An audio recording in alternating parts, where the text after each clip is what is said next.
বিশ্ব খাদ্য দিবসে কৃষকের প্রতি দৃঢ় অঙ্গীকার পুনর্ব্যক্ত করেছেন বিএনপির ভারপ্রাপ্ত চেয়ারম্যান তারেক রহমান। বলেছেন, বিএনপি বিশ্বাস করে প্রকৃত খাদ্য নিরাপত্তা সরকার, কৃষক, উদ্যোক্তা এবং সম্প্রদায়ের মধ্যে অংশীদারিত্বের মাধ্যমে নির্মিত হয় টেকসই খাদ্য ব্যবস্থা।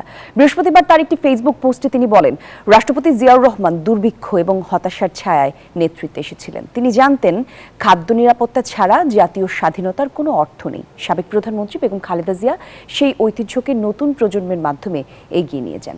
বিএনপি বিশ্বাস করে যে খাদ্য সহায়তা পুনরুদ্ধার এবং জীবিকা জোরদার করার জন্য সরকার, আন্তর্জাতিক সংস্থা, দাতা দেশ এবং বেসরকারি অংশীদারদের জরুরি সম্মিলিত পদক্ষেপ প্রয়োজন।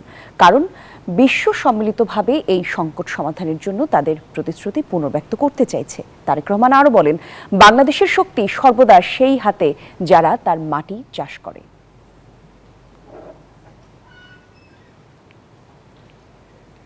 দর্শক, নিউজ